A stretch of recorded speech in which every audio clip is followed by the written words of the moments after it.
So we intentionally left the grass back here in this part of the plot to demonstrate how difficult it is to tell the difference between like a foxtail or the grass as opposed to the teosinte. Until This is the corn itself? This is the actual corn, yeah. So you can see the tassel. It obviously looks a lot like a grass, which corn is. It'll eventually put on a clump of an ear, and it'll be a real small ear with 2 rows of kernels that are triangular shaped, and they have an extremely hard pericarp on the outside, or extremely hard texture. I mean, really almost like a rock. But as we understand, in those days it was used as either an emergency food, or birds would try to consume it, but then they would eventually just pass it through, and that's sort of a little bit of how it started to spread. So here's an example of what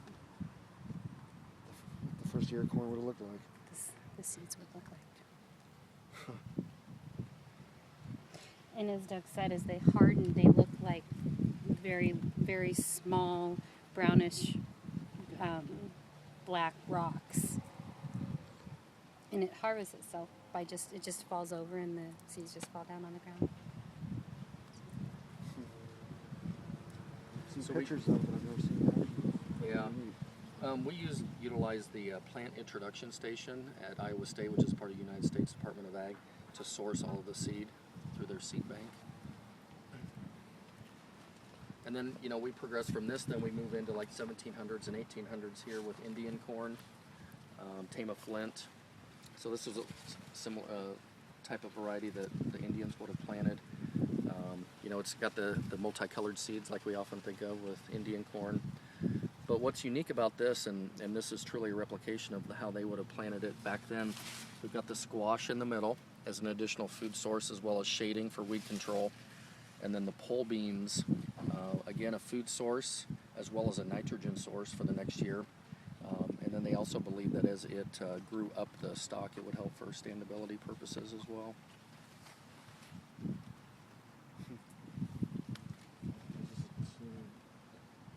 It started man becoming culturally advanced and having a society.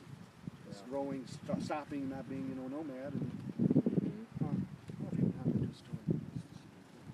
Yeah, then as we move into the early 1800s, this would be like a southeastern United States variety where, real tall and very long season, real long growing season. So it's identified as gourd seed because the kernels are almost like a pumpkin seed. They're really deep, large kernels.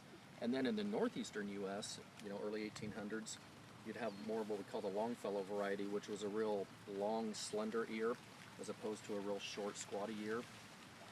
And then as the settlers moved west into the Midwest, started to farm the prairie, then eventually as they traded seed and the open pollination varieties continued to crossbreed, then eventually came to have our corn belt dents like we have today. So, and this reed yellow dent's an interesting story. That's named after a father and son from the 1840s in Ohio. They relocated to Illinois and planted some of the gourd seed that they brought with them, and it didn't germinate real well. So they interseeded an earlier season variety from the north, a Flint variety. So they had crossbreeding take place, and they continued to save back the seed year after year. And what eventually they were able to develop, essentially, was a really robust, high-yielding variety that had a characteristic of putting on 2 harvestable ears per plant. And the other interesting thing is, as you think about how agriculture has evolved, the planting here of putting them in hills or clumps of 4 or 5 seeds per clump, with the hope that at least one of the kernels would germinate. And then the other thing here is the wide spacing allows for the horses and the oxen to go down between the rows both directions for weed control and cultivation. So is that one right there would be the first one that we have now? The first kind of... So it would have some lineage if you want some pedigree. Yeah. Remember that? It looks like